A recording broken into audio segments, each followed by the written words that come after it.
let's talk a little bit about upholding honor. Could you be a knight? The time of the knights was roughly 1100 to 1400 AD, and it was called the Age of Chivalry. Chivalry was promoted by the idea that a knight was both a warrior and a gentleman. The chivalric code required knights to be courageous, honest, loyal, generous to enemies, and protective of women and the weak. Romance. In the 12th century, a new type of literature emerged called the Romance. It developed in France and spread throughout Europe.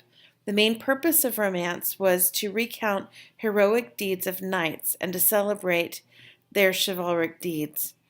Romance involved archetypes, familiar elements of traditional literature, such as the hero and his quest. Elements of medieval romance. There was idealized noble characters, exaggerated or larger-than-life behavior, a hero's journey or quest which is motivated by love, religious faith, or a desire for adventure, supernatural or magical elements, unusual or exotic settings, and incidents involving hidden or mistaken identity. Arthurian England. The legend of King Arthur is one of the world's best-known legends. Arthur ruled Camelot, which is alluded to throughout literature. The legends surrounding King Arthur probably grew out of the struggles of the Celtic chieftain and his warriors in southwestern England against the invading Saxons during the 6th century. So the roots of this go all the way back to the time of Beowulf. Arthur's introduction. So his name first appears in a long Welsh poem from the 7th century called Y Gododdin. He is referred to by the Welsh chronicler Nennius in the 9th century and figures prominently in British historical accounts of the 10th century. In 1138, Geoffrey of Monmouth wrote the semi-historical History of the Kings of Britain, devoting half of his work to his exploits of Arthur. He blended and embellished many stories from the oral tradition and set the action in his own times. He wrote the first Arthurian written account. Manuscripts were translated from Latin into Anglo-Saxon and Norman French and widely distributed throughout Britain. At the end of the 12th century, French poet Sheraton de Troyes further embellished the legend. He added new tales of chivalrous knights as well as the tragic romance of Lancelot and Guinevere, including the story of Lancelot and Elaine.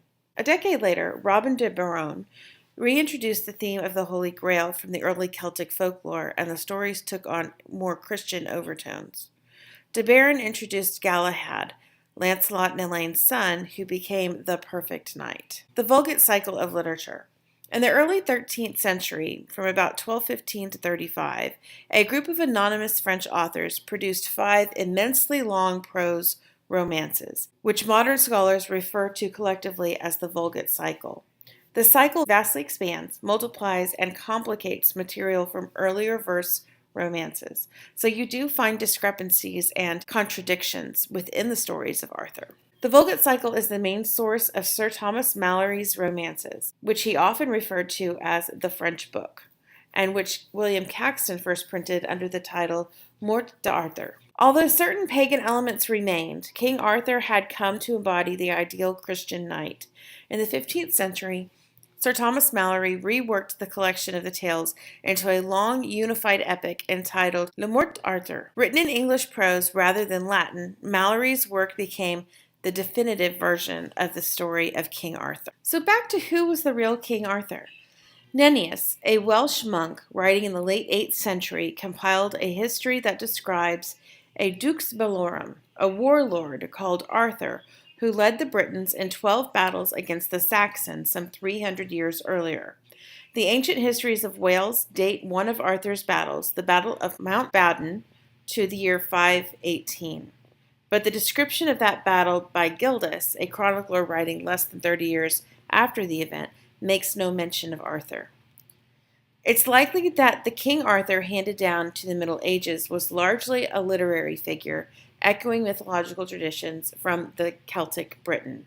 He emerged as a fully formed hero in the Historia Regum Britanniae, written by Geoffrey Monmouth, so the History of the Kings of England, a work that was condemned by contemporaries for being more fiction than fact.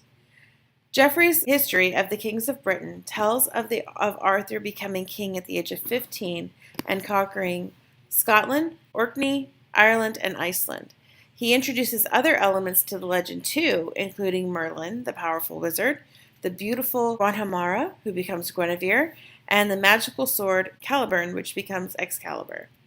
Arthur's legend was embellished by later writers, both English and European. In France, the story formed the perfect subject for a new literary form called the Romance, a long poem written in the native tongue rather than in Latin. This is very important because this took storytelling out of the learned and into the masses. The Arthurian romances by Sheraton de Troyes were the most popular and probably formed the starting point for Malory's work.